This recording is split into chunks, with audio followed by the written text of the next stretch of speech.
بسم اللہ الرحمن الرحیم وبہ نستعین انہ خیر ناصر و معین وصلی اللہ علی محمد و آلہ الطاہرین۔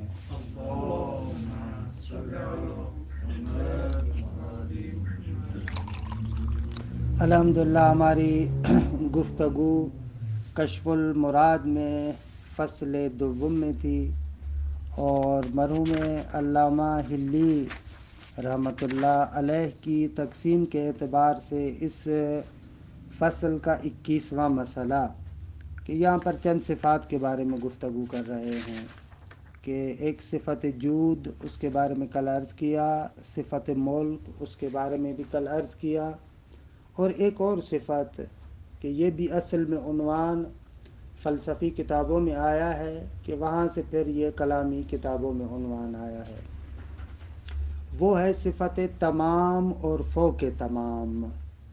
یہ بھی اصل میں فلاسفہ نے عنوان استعمال کیا ہے۔ یہ مطلب خود فارابی کے کتابوں کے اندر بھی موجود ہے، پھر بعد میں ابو علی سینا وغیرہ سب کے آثار میں آیا ہے۔ فارابی کا ایک مشہور و معروف اثر ہے، کتاب ہے ان کی فصوص الحکم۔ فصوص الحکم ہمارے پاس دو ہیں، ایک ہے فصوص الحکم ابن عربی کی کہ وہ عرفان کے بیان میں ہے، اور دوسری ہے فصوص الحکم فلسفے میں جو فارابی کی فصوص الحکم ہے۔ تو ابھی میں جو بات عرض کر رہا ہوں وہ فارابی کی فصوص الحکم سے عرض کر رہا ہوں۔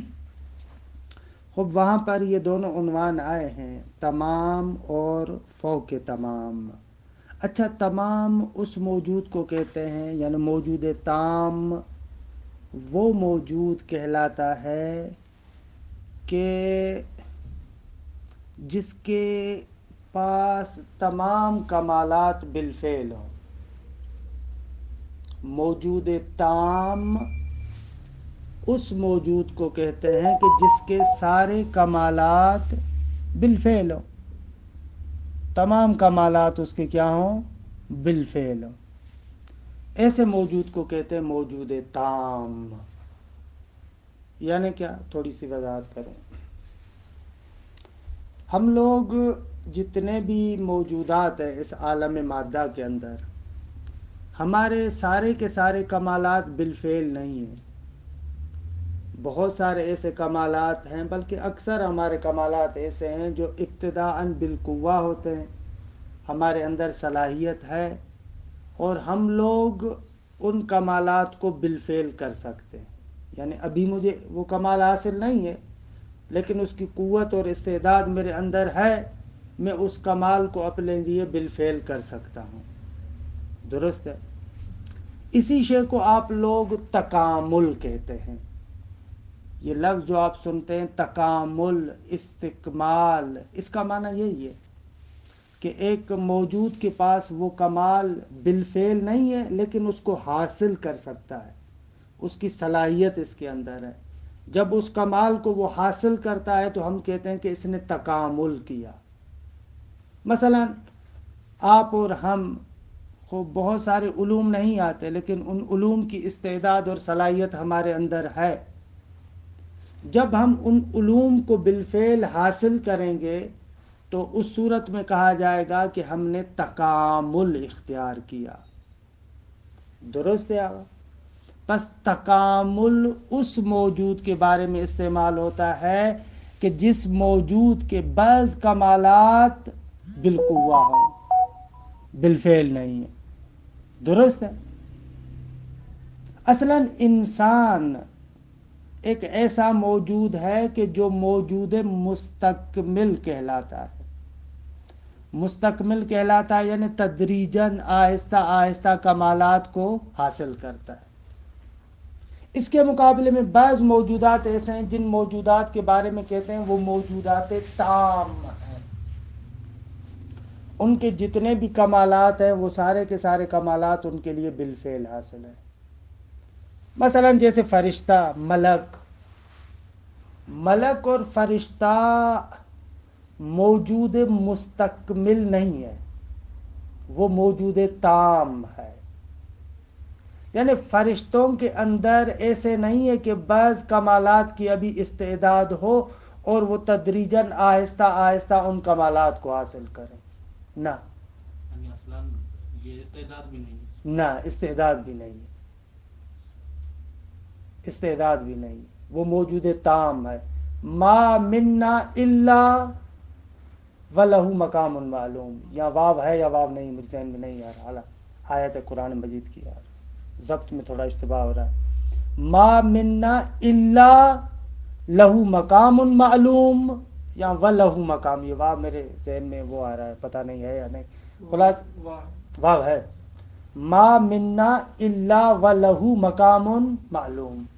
ہم میں سے کوئی بھی نہیں ہے مگر یہ کہ اس کا ایک مقام معلوم ہے، وہیں پر ہے. ہم اس سے نہ اوپر جا سکتے نہ نیچے آ سکتے. ہر فرشتے کی زبان ہے سے. اور یہی سر اور راز ہے کہ بل عباد مکرمون لا یسبقونہ بالقول وہم بامرہ یعملون. درست ہے.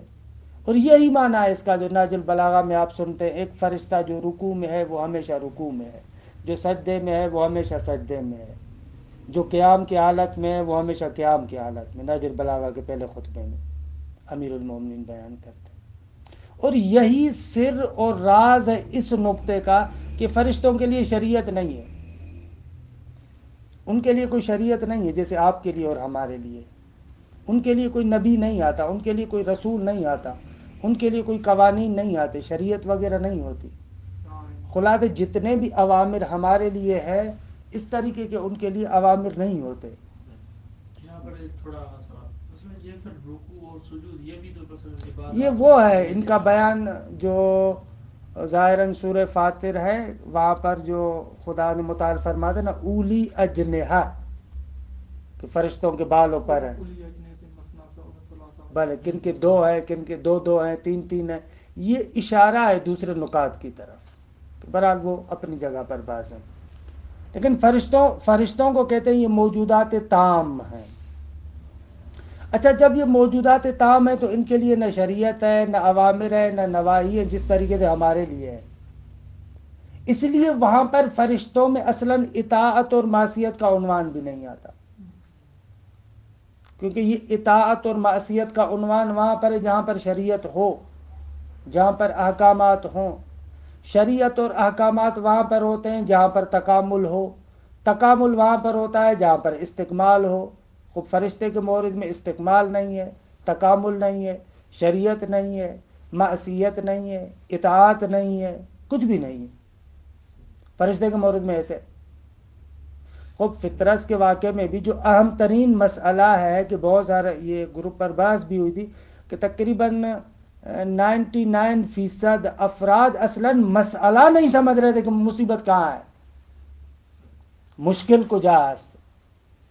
اللہ بعد میں انسان آئے کہ حل کرے نہ کرے وہ کیسے کرے، اصل مسئلہ نہیں سمجھ میں آ رہا تھا. جو میں نے دیکھا تھا ادھر گروپ پر بھی اکثر یہ حالت تھی کہ مسئلہ نہیں سمجھ میں آ رہا تھا. مسئلے کا سر اور راز یہ ہے، یہ نقطہ ہے کہ جہاں پر وہ ہوتا ہے مشکل پیدا ہوتی ہے. ایک لفظ آپ نے کہا کہ یعنی اطاعت بھی نہیں ہے. ہاں پھر یہ کیا ہے؟ یہ ایسے یعنی تعبیر اتنی اچھی نہیں ہے. جیسے آپ کے بدن کے اندر جو آپ کی قوتیں ہیں نا، جیسے آپ کے بدن کے اندر آپ کی مختلف قوا ہے نا، خوب ان کے اندر کیا ہوتا ہے؟ آپ کا ارادہ ہمان اس قوت کا کام کرنا ہمان. میں نے ارادہ کیا میں دیکھوں، دیکھ رہا ہوں. میں نے ارادہ کیا میں ہاتھ کو اٹھاؤں، ہاتھ اٹھ رہا. یہ آپ کے جو بدن کے اندر قوا ہے نا، کیسے وہ آپ کے ارادے کے تابع ہے نا. بل عباد مکرمون لا یسبقونہ بالقول وہم بامرہ یعملون. یہ آپ کی قوا آپ کی نسبت سے یہی منزلت رکھتی ہیں. عباد مکرمون لا یسبقونہ بالقول وہم بامرہ یعملون. آپ کا ارادہ کرنا وہی، اس قوت کا اسی طریقے سے حرکت کرنا وہی. ملائکہ کی نسبت خداوند متعال سے بلا تشبیہ عرض کر رہا ہوں، اسی طریقے سے قوا کی منزلت پر ہے گویا کے. تشبیہ طور پر میں ایک مطلب کو عرض کرنا چاہ رہا ہوں. یعنی جیسے مثلا میں نے ارادہ کیا کہ میں کتاب اٹھاؤں، یعنی ہم خدا کی طرف بھی یہی کہیں گے خدا نے ارادہ کیا ہے کہ یہ رکوع میں جائیں. بھلے یعنی خدا نہ وہی کہہ رہا ہوں نا، رکوع کا معنی جدا کریں گے، اللہ اس سے جدا کرنا کہ رکوع کا معنی کیا ہے، قیام کا معنی کیا ہے، اولی اجنحہ کا معنی کیا ہے، وہ اس کی طرف تو میں جا ہی نہیں رہا. وہ جدا کرنا بحث ہے کہ وہاں پر مراد جہات وجودیاں ہیں، کہ وہ علیحدہ چیز ہے، اس طرف میں نہیں جانا چاہ رہا. لیکن میں عرض کر رہا ہوں ملک کی نسبت خدا کے ساتھ کیسے ہے. ملک کی نسبت اس طریقے سے بلا تشبیہ، جیسے عرض کر رہا ہوں جیسے آپ کی قوت آپ کے نفس کی نسبت سے، جو قوائے نفسانیہ ہیں آپ کی، وہ آپ کی نسبت سے کیسے ہیں، اسی طریقے سے. ملائکہ بھی اسی طریقے سے قوائے حضرت حق کا ہے. درست ہے، ایسے ہے. لہذا وہاں پر اطاعت معصیت وغیرہ معنی دار ہے. تو کچھ بھی نہیں ہوگا. ملکہ اور عدم ملکہ ہے اطاعت اور معصیت.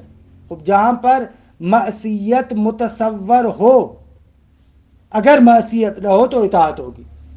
پھر وہ ایک جو مخلوق بناتے ہیں علام یعنی مطیع محض جو مخلوق ہوتی ہے وہ فرشتے کی مثال دیتے ہیں. یہ غلط ہوا نا، درست دیا نا مثال. میں نے کہا وہاں پر اطاعت کا عام معنی کرتے ہیں نا، آپ اطاعت کا عام معنی کرتے ہیں. جیسے آپ کہتے ہیں کہ آپ کا ہاتھ آپ کا مطیع ہے، یہاں پر اطاعت کا عام معنی آپ نے کیا. لیکن میں جو کہہ رہا ہوں نہ اطاعت ہے نہ معصیت، یہ والی جو عوامر میں جیسے آپ کے لیے اور ہمارے لیے اس قسم کی اطاعت اور اس قسم کی معصیت، یہ والی وہاں پر متصور نہیں، کیونکہ یہ متفرع ہے اس بات پر کہ وہاں پر تشریع ہو، شریعت ہو، قانون ہو، جعل ہو. وہاں پر ایسے نہیں ہے، اعتباری قوانین وغیرہ نہیں ہے، جعلی قوانین وغیرہ نہیں ہے. یہ ہے اصل نقطہ. اسی لیے ہم فرشتوں کو کہتے ہیں کہ یہ موجودات تام ہیں. پھر تو وہ فطرت والی بحث ہی ختم ہو جائے گی. بحث ختم ہو جائے گی. بھلے وہ تو یعنی کلن ختم ہو گئی. بس ختم ہو جائے گی. ارادہ ہم کہہ رہے ہیں یا وہی ایسے ہی قرآن مجید کے محکمات سے ایسے ہی سمجھ میں آ رہا ہے. قرآن مجید کے محکمات سے ایسے ہی سمجھ میں آ رہا ہے، اس کے علاوہ نہیں سمجھ میں آ رہا. اصلاً فرشتوں میں یہ اصلاً وہ ہی نہیں ہے کہ اس حکم کی نافرمانی کریں یا نہ اصلاً نافرمانی کی بات ہی نہیں ہے. یعنی میں کہہ رہا ہوں اصلاً نافرمانی متصور ہی نہیں ہے، بات ہی نہیں ہے. تو پھر ان کی خلقت میں جبر نہیں آوا. اگر آپ اس کو جبر کہنا چاہتے ہو، جبر بھی کیا مشکل نہ دار ہے، کیا آ رہا ہے. اگر فطرت کے لیے نہ کہنا پھر جبرائیل اور ان کے بھی کسی کے لیے نہیں ہے نا. تبھی کہا نا ملائکہ کے بارے میں اس قسم کی باتیں ہی نہیں ہیں. ہمارے یہاں فرشت اصل میں کیا ہے کہ یہ باتیں کریں، مسئلہ اتنا روایت کا نہیں، مسئلہ ہمارے ممبر کا ہے. جو ممبر پر اتنا بیان کرتے ہیں اس کا مسئلہ بہت بڑا ہے. تصویح کا مسئلہ کیا ہوگا جو جبرائیل نے کیا تھا؟ اب وہ اس کی وہ جدا گانا بحث ہے. وہاں پر وحی وغیرہ اصل میں کیا ہے، ہم نے ان مفاہیم کو اتنا مبتذل اور عوامانہ کر کے سمجھا ہوا ہے کہ ان اصل مفاہیم کو ہم نے ہٹا دیا ہے. ہم نے اس طریقے ہم نے وحی کا تصور ایسے سمجھا ہوا ہے، ایک ڈاکیے والا پوسٹ مین والا تصور ہے. میں نے پہلے بھی عرض کیا تھا یہ وحی کا تصور غلط ہے. وحی کا تنزل یعنی ان حقائق کو نیچے لانا، ان حقائق کو نیچے لانا. پیغمبر اکرم جو آپ تک ایک مطلب اور ایک حقیقت پہنچانا چاہتے ہیں، آپ کیا کہتے ہیں؟ خود میں اس طریقے سے بھی آپ کو عرض کروں، آپ اور ہم کہتے ہیں کہ حضرت ختمی مرتبہ صلی اللہ علیہ وآلہ وسلم کو پورے قرآن کا علم تھا نا، دفعتاً قرآن نازل ہوا. ہاں دفعتاً قرآن نازل ہوا، تمام حقائق ان کے پاس ہیں. خب جب دفعتاً قرآن نازل ہو گیا تو اب پھر بار بار فرشتے کا آنا یعنی کیا؟ دفعتاً اگر نازل ہو گیا قرآن قلب ختمی مرتبت پر تو پھر یہ بار بار آنا یعنی کیا؟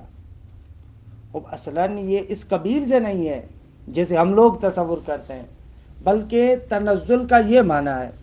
کبھی کبھار آپ کسی استاد کے درس میں ہوتے ہیں، استاد اوپر بات کر رہا ہوتا ہے، اب آپ استاد کو کہتے ہیں کہ آقا مطلب کو تھوڑا سا تنزل دے، نیچے لے کر آئے، ہم لوگ نہیں پہنچ پا رہے، آپ بہت اوپر بول رہے ہیں، ہماری سطح سے بہت زیادہ اوپر ہے. درست ہے. خوب استاد کیا کرتا ہے؟ مطلب کو تنزل دیتا ہے، ایک عقلی مطلب کو مثال کے قالب میں ڈھالتا ہے.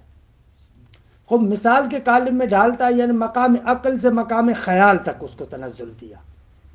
خوب مثال تبھی بنے گی جب اس کو عالم خیال تک تنزل دے گا. خیال سے مراد فلسفی قوہ خیال کہہ رہا ہوں میں، یہ ایسے نہیں خیالی باتیں ہیں، وہ بات نہیں کر رہا خیالی سے. خیال یعنی قوت خیال کہ جن کے ذریعے سے آپ جزئی امور کو تصور کرتے ہیں، جزئی صور جس کے پاس محفوظ ہوتی ہیں، اس کی بات کر رہا ہوں. اب استاد کیا کرتا ہے، اس مطلب عقلانی کو قوہ خیال تک نیچے لے کر آیا، مثال کے قالب میں آپ کو ڈھال کر بیان کیا، ٹھیک ہے، اس قوہ خیال سے پھر الفاظ کی شکل میں وہ لے کر آیا، پھر آپ کے سامنے اس کو ترسیم کیا، درست ہے۔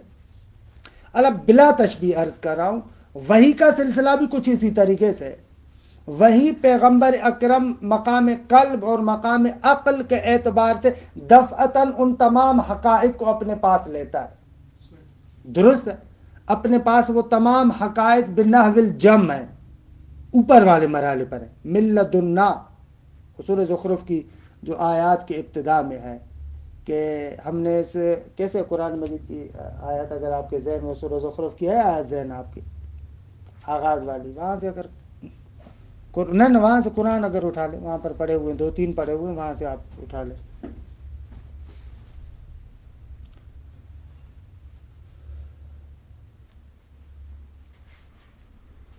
اصل میں ہمارے یہاں مصیبت یہ ہو گئی کہ ہم لوگ جو مطالب ہے ان مطالب کو عوامانہ زبان میں بس سمجھتے ہیں، ان کے اندر گہرائی، ان کے اندر تأمل کرنے کی زحمت ہی نہیں کرتے۔ بابا اس طرح بہت پڑھے ہوئے قرآن، 8-10 قرآن پڑھے ہوئے۔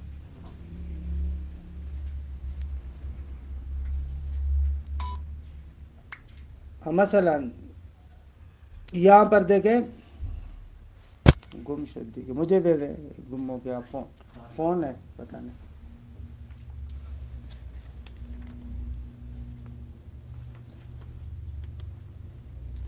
یہ مرحوم علامہ نے ان مباحث کو بہت اچھے طریقے سے کیا ہوا ہے۔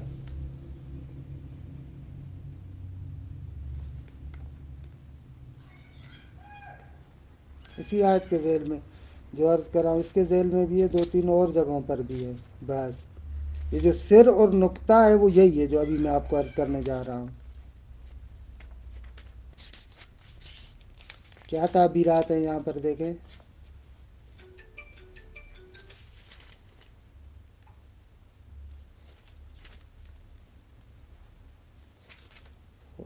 ملی ہے آپ کو؟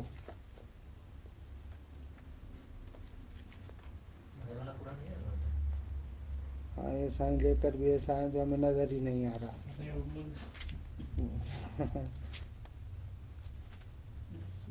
ورنہ قرآن پیان ہوتے نہیں پیان ہے، یہ نظر ہی کون ہو جائے۔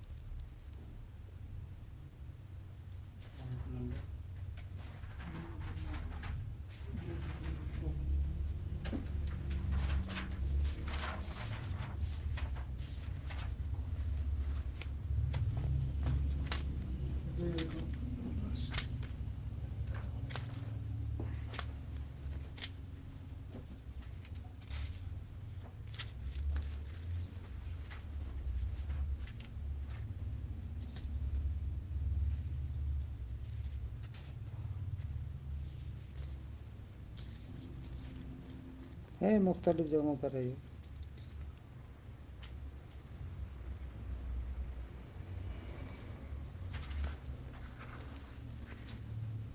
ننڈے میں مکہ نظر میں طور پر درست آیت کے لیے شروع میں آغاز ہی ہاں یہ ہے نا، بسم اللہ الرحمن الرحیم، حامیم والکتاب المبین انا جعلناہ قرآنا عربیا لعلکم تعقلون وَإِنَّهُ فِي أُمِّ الْكِتَابِ لَدَيْنَا لَعَلِيٌّ حَكِيمٌ، کہ اس کے ذیل میں مرحوم علامہ نے خوبصورت بحث کیا کہ ایک قرآن مجید کا وہ مرحلہ ہے کہ جس مرحلے میں خدا کہتا ہے کہ اِنَّا جَعَلْنَاهُ قُرْآنًا عَرَبِيًّا، اس کو ہم نے قرآن عربی کا لباس پہنایا، جبکہ وَإِنَّهُ فِي أُمِّ الْكِتَابِ لَدَيْنَا لَعَلِيٌّ حَكِيمٌ، یہ حکیم احکام تفصیل کے مقابلے میں قرآن مجید کا ایک تفصیل والا مرحلہ ہے کہ جو عربیت والا مرحلہ ہے، اور ایک احکام والا مرحلہ ہے۔ احکام والا مرحلہ قرآن مجید کا وہ ہے کہ جہاں پر وہ بنحو جمعی، یہ عربی تفصیلات نہیں، الفاظ وغیرہ کی تفصیلات نہیں، وہ حقائق قرآنی بنحو جمع اس مرحلہ احکام میں موجود ہے۔ لدینا خود ہمارے پاس یہ جو مقام لدن ہے، اس مقام لدن میں جو قرآن مجید موجود ہے وہاں پر یہ تفریق عربیت غیر عربیت الفاظ وغیرہ اس قسم کی تفصیلات نہیں ہے وہاں پر. یا مثلا ایک جگہ پر اور بھی ہے نا قرآن مجید میں وَإِنَّكَ لَتُلَقَّى الْقُرْآنَ مِن لَدُنْ حَكِيمٍ عَلِيمٍ. یہ جو مِن لَدُن والا ہے، یہ جو إِنَّكَ لَتُلَقَّى الْقُرْآنَ مِن لَدُن، یہ جو لدن والا مرحلہ ہے یہ وہی ہے اوپر والا مرحلہ ہے جس کو آپ کہتے ہیں کہ نزول دفعی. جو ہم قرآن مجید کے بارے میں کہتے ہیں نا کہ ایک نزول دفعی ہے، نزول دفعی وہ لدن والا مرحلہ ہے، مقام لدن والا ہے، جہاں پر یہ تفصیلات نہیں ہیں عربیت کی غیر عربیت کی الفاظ کی ان کی نہ، وہ تمام حقائق قرآنی ہیں جو قلب مصطفیٰ پر آتے ہیں. درست ہے. باقی جو ہم کہتے ہیں دوسرا نزول نزول تدریجی ہے، وہ دوسرا نزول تدریجی اب ان اوپر والے حقائق کو نیچے تنزل دینا ہے نا، میں کیسے سمجھوں؟ خود پیغمبر ختمی مرتبہ صلی اللہ علیہ وآلہ وسلم نے تو وہ حقائق وہاں سے حاصل کیے، لیکن ہم کیسے سمجھے؟ ہم لوگ کیسے سمجھے؟ ہم لوگ تو اس درجے تک نہیں پہنچے ہوئے. خب یا تو اس مرحلے کے لیے مرد بنے انسان اتنی ہمت کرے کہ ادھر اوپر جائے. خب اگر یہ ادھر اوپر نہیں جاتا تو خداوند متعال لطف کر کے اس اوپر والے کو نیچے لاتا ہے. خوب اوپر والے مرحلے کے جو نیچے لاتا ہے، این یعنی نزول، این یعنی تنزل، اس کو یعنی نیچے لانا. خوب بعض وہ ہیں جیسے سورہ واقعہ میں بھی آپ پڑھتے ہیں کہ انہو لقرآن کریم فی کتاب مکنون لا یمسہ الا المطہرون. خوب یہ انہو لقرآن کریم فی کتاب مکنون، یہ قرآن کریم خود ایک اور کتاب مکنون میں ہے. خوب یہ جو تمہارے پاس قرآن ہے جو مقروء ہے، قابل مثلا تلاوت ہے، پڑھنے والا ہے، یہ مرحلہ اس کتاب مکنون میں ہے. اچھا اس کتاب مکنون تک رسائی ہر ایک کی نہیں ہے. لا یمسہ الا المطہرون، وہ بندہ اس مرحلے تک پہنچ سکتا ہے کہ جو مطہرون ہو، وہ وہاں تک رسائی کر سکتا ہے. خوب ہم لوگ وہاں تک رسائی نہیں کر سکتے. ہم لوگوں کے لیے قرآن کا تنزل ضروری ہے. ہم لوگوں کے لیے کیا ہے؟ قرآن مجید کا تنزل ضروری ہے، نزول. خوب یہ جو تنزل ہم کہتے ہیں آہستہ، اب خوب اس تنزل کے لیے ظاہر سی بات ہے کہ کچھ مراحل سے گزرے گا تب نیچے آئے گا نا. ہمارے موارد میں کیا کر رہے تھے؟ ہم اپنے موارد میں ایسے قوہ عقلانی سے قوہ خیال میں لے کر آ رہے تھے. خوب قوہ خیال سے لے کر پھر آپ الفاظ کی شکل میں لا رہے تھے. تو آپ ایسے سمجھیں، بقول مرحوم صدرہ رحمۃ اللہ علیہ کے اعلیٰ بلا تشبیہ عرض کر رہا ہوں، ایسے سمجھیں کہ جبرائیل گویا کہ رسول اللہ صلی اللہ علیہ وآلہ وسلم کے قوہ خیال کا نام ہے. وہ جو ادھر سے عالی ترین مرحلہ قرآن کا ہے وہ اس قوہ خیال کے مرحلے سے یعنی جبرائیل کے مرحلے سے گزرے تاکہ آپ کے لیے اور ہمارے لیے مقروء اور قابل تلاوت ہو سکے. خب تنزل یا نہیں، نزول وحی یا نہیں. درست ہے. اللہ میں نہیں کہتا کہ جبرائیل فقط قوہ خیال ہے، تشبیہ دینے کے لیے میں عرض کر رہا تھا. یعنی جبرائیل کا ایک قالب ضروری ہے، ایک ایسا مرحلہ ضروری ہے تاکہ اس مرحلے سے گزر کر یہ تھوڑا سا قابل خوندن بنے آپ کے لیے اور ہمارے لیے. اسی لیے دیکھیں قرآن مجید آخر کیوں اس نقطے پر بھی بہت زیادہ فوکس کرتا ہے جہاں پر پروردگار عالم کہتا ہے کہ میں نے آپ پر منت کی، میں نے آپ پر احسان کیا احسان کیا احسان کیا کہ رسول اللہ کو بھیجا. رسول اللہ کے مختلف کاموں میں سے ایک کام یہ ہے کہ یتلو علیہم آیات، یا یتلو علیکم بھی ہے ایک جگہ پر. درست ہے. آیات وہ خداوند متعال کی آیات کی تلاوت کرتا ہے. آپ اس کو بھی خداوند متعال نے احسان کے عنوان سے گنایا ہے. بھلے احسان ہے کیونکہ اگر پیغمبر اس قرآن کو قابل تلاوت کر کے آپ تک اور ہم تک نہ پہنچائے تو ہم لوگ اس قرآن کو سمجھ ہی نہیں سکتے. لہذا خود تلاوت مصطفیٰ بھی ایک طریقے کا احسان ہے پروردگار عالم کا. درست ہے آقا؟ یہ تلاوت جناب مصطفیٰ صلی اللہ علیہ وسلم یہ کس مرحلے میں آئے گی؟ یعنی قرآن سے اوپر تھوڑا؟ نہیں، یہ تو ابھی نیچے والے مرحلے میں. ان حقائق کو قلب مصطفیٰ نے قبول کیا جبرائیل کے توسط سے. وہ جو جبرائیل والا مرحلہ ہے اس مرحلے سے گزار کر ابھی آپ کے لیے اور ہمارے لیے جو ہے وہ کیا ہے؟ قابل تلاوت بن رہا ہے. آپ کے لیے اور ہمارے لیے اس طریقے سے تنزل ہے. پس نزول وحی پیغمبر اکرم کے علم کے لیے نہیں ہے. دقت کریں، یہ جو نزول وحی کی بات ہم کر رہے ہیں، یہ نزول وحی آپ کے لیے اور ہمارے لیے ہے. وگرنہ رسول اللہ نے تو ان حقائق کو اس اوپر والے مرحلے پر حصول کر لیا ہے. دوسرے لفظوں میں قرآن آپ کے لیے اور ہمارے لیے قابل قراءت بنے، اس کے لیے قرآن کے نزول کی ضرورت ہے. اما رسول اللہ خود اپنے اعتبار سے خود عروج کر کے اس مرحلے تک قرآن کو حاصل کرتا ہے. وہ بھی تنزل آپ کے لیے اور ہمارے لیے. درست ہے. یہ دقیق تصور ہے نزول وحی کا، تنزل کا.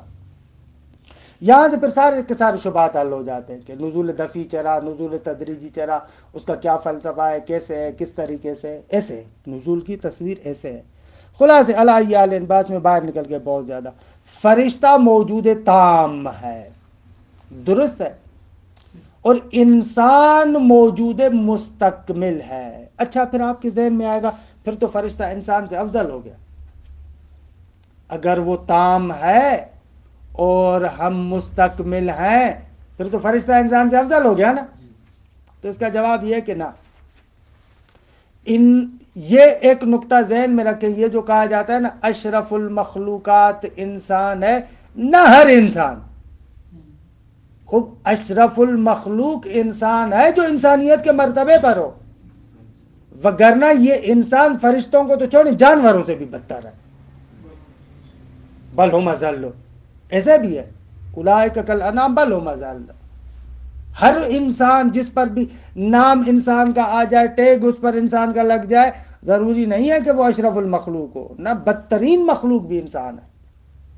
اشرف المخلوقات جو کہتے ہیں یعنی واقعاً جو انسان بالفعل ہے، یعنی انسان کامل جو انسان بالفعل ہے، جو انسانیت کے مرحلے پر پہنچا ہو، وہ دیگے افضل ہے. اچھا، وہ افضل انسان کامل فرشتے دے کیوں ہے؟ اس لیے کہ فرشتہ درست ہے کہ تام ہے، لیکن اس کے محدود کمالات ہیں. جتنے کمالات ہیں وہی کمالات ہیں، اس سے زیادہ نہیں. لیکن انسان کامل اس مرحلے سے گزر جاتا ہے. فرشتہ ایک مقام پر رک جائے گا لیکن انسان کامل گزر جائے گا. وہ کہے گا لو دنو تو انملتن لا ترک تو، اما انسان کامل بڑھ جائے گا، یہ دیگه رک جائے گا یہاں پر. اس اعتبار سے خلاصے یہ ہو گیا تام. بس تام کے اندر کیا ہے؟ تام کے اندر اس خاصیت کو مد نظر رکھا ہے کہ جتنے بھی کمالات متصور ہو سکتے ہیں وہ سارے کے سارے کمالات اس کے لیے بالفعل ہے. خوب خداوند متعال کی ذات بھی تام ہے یا تام نہیں ہے؟ استقمال تو وہاں پر نہیں ہے. جتنے بھی کمالات آپ متصور ہے آپ کے لیے وہ سارے کے سارے کمالات پروردگار کے لیے بالفعل ہے. جتنے بھی کمالات آپ تصور کر سکتے ہیں وہ سارے کے سارے کمالات خدا کے لیے بالفعل ہے. اس کو کہتے ہیں کہ پروردگار عالم کی ذات میں حالت منتظرہ نہیں ہے. ایسے نہیں ہے کہ ابھی انتظار ہو کہ ایک مرحلہ ایک کمال بعد میں حاصل ہو. نہ نہ نہ، اس طریقے سے نہیں ہے. سارے کے سارے کمالات خدا کے لیے بالفعل ہے. یعنی سب چیزوں کو انجام بھی دیا ہو تب نہ ہم ابھی بات کریں کہ اس کے لیے سارے کے سارے کمالات بالفعل ہے. ابھی اس نے اظہار کیا ہے نہیں کیا، اس اظہار کی بات علیحدہ. ابھی ہم کہہ رہے ہیں اس ذات کے اندر سارے کے سارے کمالات بالفعل، کمال میں کسی اور چیز کا محتاج نہیں ہے. ابھی ذات کی بات کریں کہ ذات کے اندر تمام کے تمام کمالات بالفعل ہیں، یہ بات کر رہے ہیں. ایک دوسرا مرحلہ ہے مقام فعل کا کہ ان کمالات کا اظہار کب کرتا ہے، کیسے کرتا ہے، ان دیگه فعلاً بحث نہ داری، اس کے ساتھ ابھی گفتگو نہیں کریں. ابھی جو اس تام کے اندر ہم گفتگو کر رہے ہیں کہ وہ تام ہے یعنی سارے کمالات اس کے بالفعل ہیں. اس کو فنی زبان میں ایسے بھی کہتے ہیں جتنے کمالات خدا کے لیے بالامکان العام ثابت ہیں وہ بالوجوب ثابت ہے. جتنے کمالات خدا کے لیے بالامکان العام ثابت ہیں وہ سارے کے سارے کمالات بالوجوب ثابت ہیں. یعنی جو کمال بھی اس کے لیے، جو صفت بھی اس کے لیے ممتنع نہ ہو وہ حتماً اس کے لیے ثابت ہوگی. اسی شے کو ایسے بھی کہتے ہیں، پہلے ہم بحث پڑھ چکے ہیں کہ خداوند متعال واجب ہے من جمیع الجہاد. یہ قانون پڑھا تھا نا، واجب الوجود واجب من جمیع الجہاد. اس کا معنی یہی ہے. بس خداوند متعال تام ہے. اچھا، یہاں پر ایک اور تعبیر استعمال کرتے ہیں، بھائی تام تو فرشتے بھی ہیں، اب یہاں پر ایسے نہ ہو کہ کوئی بندہ آ کر فرشتوں کو اور خدا کو ایک جیسا سمجھے، تو فوراً وہ لوگ تعبیر کرتے ہیں خدا تام نہیں فوق تمام ہے، تام نہیں بلکہ فوق تمام ہے، کیونکہ تام میں درست ہے کہ اس کے کمالات سارے بالفعل ہوتے ہیں، لیکن ہو سکتا ہے اس کے وہ کمالات خود اپنے ہوں یا کسی نے دیے ہوئے ہوں۔ تام کے اندر یہ نقطہ کہتے ہیں کہ اس کے کمالات اس کے لیے بالفعل ہے، اما یہ کمالات بالفعل اس کے اپنے ہیں یا کسی اور نے دیے ہیں خوب یہ دیگے معلوم نہیں ہے، لیکن فوق تمام میں یہ کہتے ہیں سارے کے سارے کمالات بالفعل ہیں اور اس کے ہیں بھی اپنے ہیں۔ خوب دیکھیں اس عبارت کو،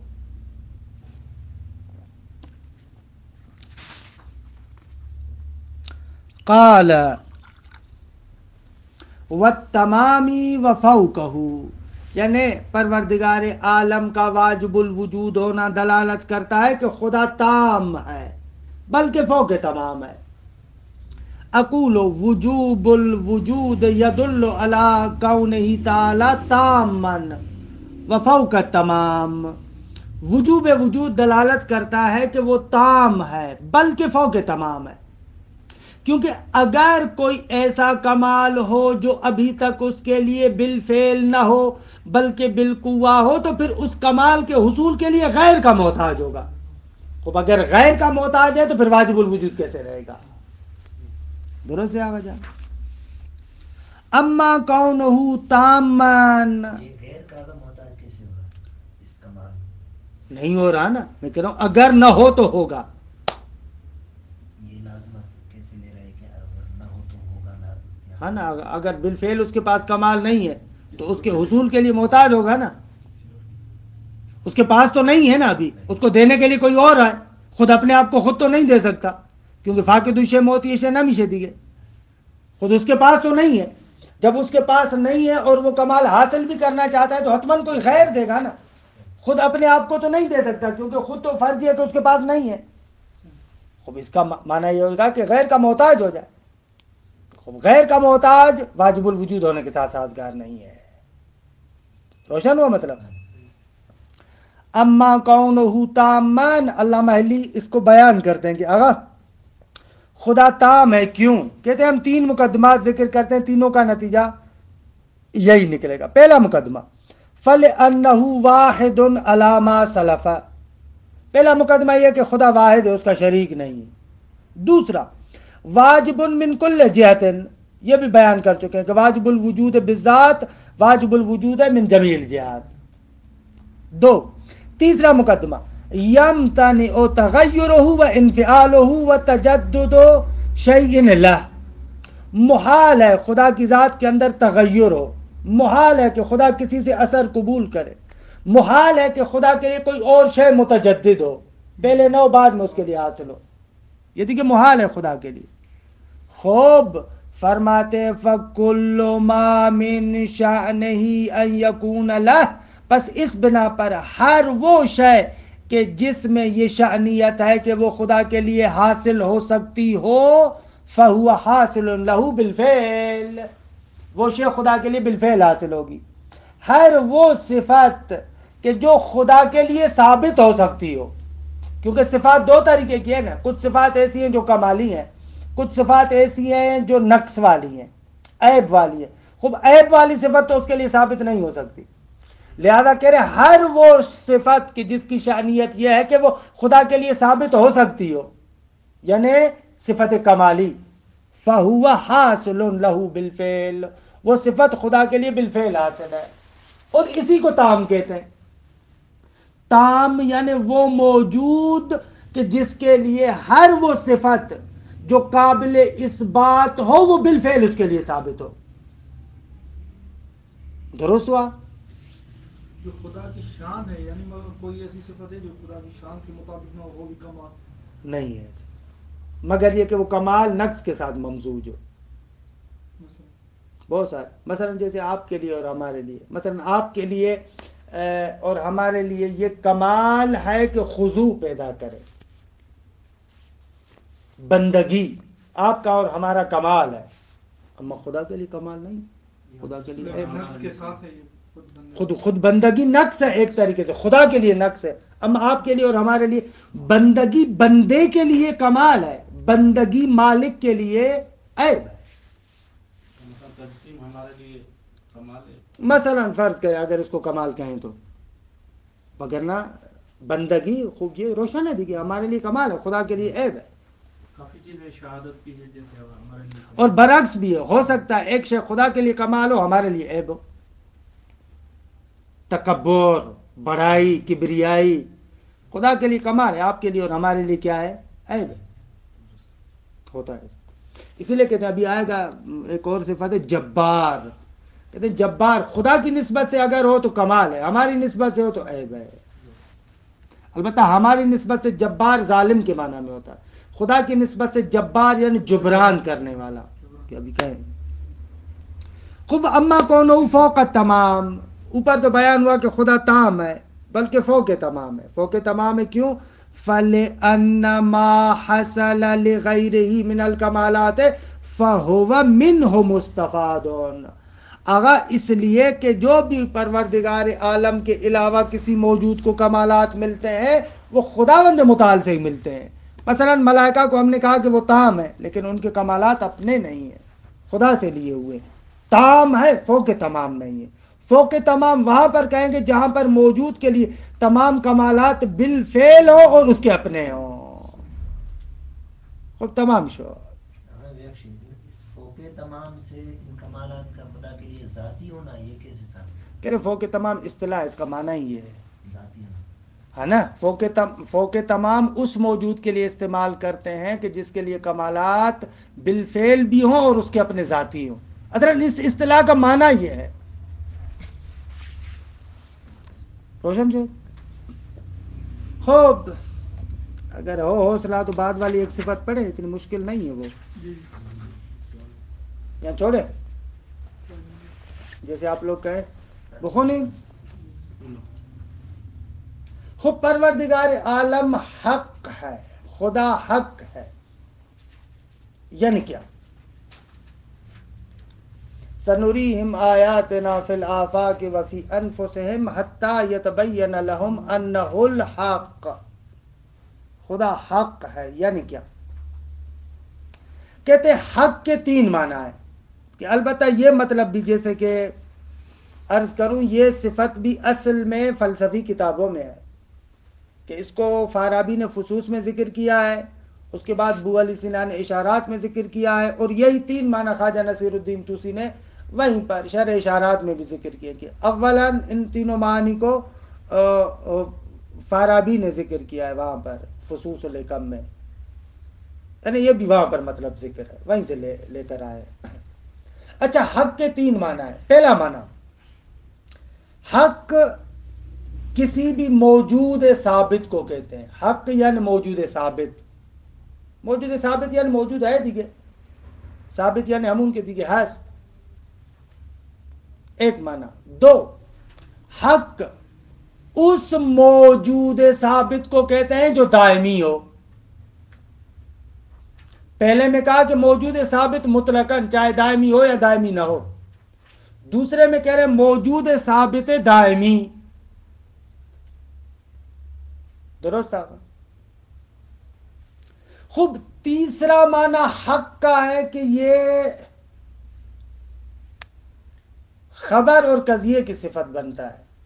دیکھیں میری طرف متوجہ ہو، یہ قضیے کی تعریف ہم منطق میں کیا کرتے ہیں؟ المرکب التام الذی یصح ان نصفہ بالصدق والکذب لذاتہ، وہ مرکب تام کہ جس کو ذاتاً سچ اور جھوٹ کی نسبت دے سکتے ہو، اسے ہم کہتے ہیں خبر یا قضیہ۔ زید قائم قضیہ ہے، مرکب تام ہے کہ جس کو سچ اور جھوٹ کی نسبت آپ دے سکتے ہیں ذاتاً، درست ہے۔ اچھا صدق کسے کہتے ہیں؟ سچ کسے کہتے ہیں؟ خبر جو واقعے کے مطابق، خبر جو واقعے کے مطابق ہو۔ خبر اگر واقعے کے مطابق ہو تو اس کو کیا کہتے ہیں؟ صدق، درست ہے۔ خوب جہاں پر بھی مطابقت ہوتی ہے، باب مفاعلہ ہے نا، مشارکت کا معنی دیتا ہے، مطابق کے لیے مطابق بھی چاہیے۔ خبر واقعے کے مطابق ہے اور واقع خبر کے لیے کیا ہے؟ مطابق ہے. درست ہے. اس خبر کو اس اعتبار سے دیکھیں کہ واقع کے مطابق ہے، ہم خبر کو کہیں گے صادق. صحیح ہے. خبر واقع کے مطابق ہے، اس اعتبار سے اس کو کہتے ہیں صادق، صدق، واقع کے مطابق ہونا. اور کیونکہ واقع اس کے لیے مطابق ہے. درست ہے.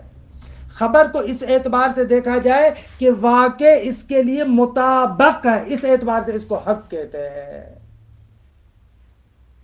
مطابق کے عنوان سے دیکھیں تو صدق کہا جائے گا، مطابق کے عنوان سے کہیں تو حق کہا جائے گا. ایک ہی چیز ہے، بس اعتباری فرق ہے. درست ہے. روشن شد. اگر دونوں جہات کو دیکھ کر اگر صدق کا حکم حق کا حکم کرے تو یعنی یہ میں کہہ رہا ہوں دونوں جہات کو دیکھ کر، یعنی کیا؟ یعنی یہ جو خبر کو واقع کے مطابق کر رہے ہیں، یہ صدق بھی تو حق ہے نا در حقیقت. درست ہے. حق ہے کس جہت سے؟ مطابق ہونے کے لحاظ سے حق نہیں ہے. مطابق ہونے کے لحاظ سے کیا ہے؟ صدق ہے. مطابق ہونے کے اعتبار سے کہ واقع اس کے مطابق ہے، اس اعتبار سے حق ہے. ایک اعتباری فرق ہے. درست ہے. روشن شدہ. خوب خدا نے متعال کے لیے آپ حق کہتے ہیں. خوب ایک موجود ثابت ہے اور ایک موجود ثابت دائمی ہے. دونوں ابتدائی معنیوں کے لحاظ سے خدا کیا ہے؟ حق ہے. باقی وہ تو اصلاً قضیے کی صفت ہے. درست ہے. بس خدا حق ہے یعنی ایک موجود ثابت دائمی ہے. دیکھیں عبارت کو. قال والحقیہ یعنی وجوب الوجود یدل علی ثبوت الحقیت لا. خدا واجب الوجود ہے، لہذا آپ اس کے لیے صفت حقیت کو ثابت کر سکتے ہیں، یعنی خدا حق ہے. وَعْلَمْ أَنَّ الْحَقَّ يُقَالُ لِلثَّابِتِ مُطْلَقًا. اگر حق کے تین معنی ہے. پہلا معنی حق ایک شیء ثابت کو کہتے ہیں، البتہ ثابت مطلقاً، چاہے دائمی ہو یا غیر دائمی ہو. درست ہے. دو وثابت دائمان. درست ہے. آگا ثابت لیکن جو دوام رکھتا اس کو کہیں گے. تین وَيُقَالُ عَلَى حَالِ الْقَوْلِ وَالْعَقْدِ. درست ہے. صفت قول اور عقد، قول اور عقد کے نیچے لکھ دیں یعنی قضیہ وہی. درست ہے. بالنسبت الی المقول والمعتقد اذا کان مطابقان. درست ہے. آغا اس قول اور عقد کی صفات اس اعتبار سے کہ مقول اور معتقد کی نسبت سے اس کو دیکھیں اور یہ واقع کے مطابق ہو. اذا کان مطابقان، وہ واقع جو اس کے لیے مطابق ہونے کی حیثیت رکھتا ہے، اس اعتبار سے اس کو حق کہتے ہیں. اللہ مطلب آسان تھا، عبارت بہت عجیب و الجھا کر دی ہوئی ہے علامہ نے، وگرنہ اصل جو عبارت ہے وہ اصل بہتر ہے. میں ابھی پڑھوں گا آپ کے سامنے. یعنی وہ جو واقع اس کے لیے مطابق ہوتا ہے، اس اعتبار سے ہم اس کو کیا کہتے ہیں؟ حق کہتے ہیں. یہ کہنا چاہ رہے ہیں. وَهُوَ الصَّادِقُ أَيْضًا لیکن بِاعْتِبَارِ نِسبَةِ الْقَوْلِ وَالْعَقْدِ إِلَيْهِ. لیکن اس کو ثابت کہیں گے اس اعتبار سے جب اس قضیے کی اس واقعے کی جانب نسبت دے. درست ہے. میں عبارت پڑھتا ہوں اس کی فارابی کی. البتہ فارابی کی عبارت پڑھ رہا ہوں اس کے شارح کی شرح مزدی کے ساتھ. شمب غازانی انہوں نے شرح لکھی ہے، وہاں پر بہت اچھی عبارت ہے خود اس کی. اصل عبارت یوں ہے: یقال حق للقول المطابق للمخبر عنہ کہ الذي هو الواقع باعتبار قیاس الواقع الیہ. یعنی کیا؟ یعنی یہ بأن یکون الواقع مطابقا والقول مطابقا. قضیہ دیکھیں یوں ہے نا، زید قائم. یہ زید قائم ایک لحاظ سے دیکھیں واقع کے مطابق ہے. درست ہے. دوسرے اعتبار سے دیکھیں کہ واقع اس کے بھی مطابق ہے. مشارکت میں ایسے ہوتا ہے نا، ضارب زید امرن، اب 2 جوتے زید نے مارے، 2 جوتے عمر نے مارے، مشارکت ایسے ہی ہوتی ہے نا، صحیح ہے، ایک دوسرے کو مارتے ہیں، تبھی کہتے ہیں ضارب زید عمرا۔ یہاں پر بھی جب آپ کہتے ہیں کہ خبر واقعے کے مطابق ہے، یہ زید قائم ایک مرتبہ ہم دیکھتے ہیں یہ واقعے کے مطابق ہے، اس کو کہیں گے صدق۔ دوسری مرتبہ یوں بھی کہہ سکتے ہیں کہ واقع اس کے مطابق ہے، یہ خبر واقعے کے لیے مطابق کی حیثیت رکھتی ہے۔ یہ جو ہم کہتے ہیں نا یہ خبر واقعے کے لیے مطابق کی حیثیت رکھتی ہے، اس دوسری جہت کو حق کہتے ہیں۔ روشن ہوا مطلب؟ چلا اسی کی توضیح دے رہی ہے عبارت میں۔ اچھا چلیں، یہ کہتے ہیں علامہ حلی واللہ تعالی واجب الثبوت والدوام، خوب خدا نے متعال واجب الثبوت والدوام ہے، یعنی دونوں ابتدائی معنی حق کے جو ہیں ان کے اعتبار سے خدا حق ہے۔ غیر قابل للعدم والبطلان، خدا کے لیے عدم اور بطلان اصلا محال ہے، پس فذاتہ احق من کل حق، درست ہے؟ پس پروردگار عالم کی ذات ہر حق سے زیادہ سزاوار تر ہے حق کے لیے۔ وَهُوَ مُحَقِّقُ كُلِّ حَقِيقَةٍ، وہی وہ ذات ہے جو ہر حقیقت کو تحقق دینے والی ہے۔ اب تمام شو وصلی اللہ علی محمد و اہل بیتہ الطیبین الطاہرین۔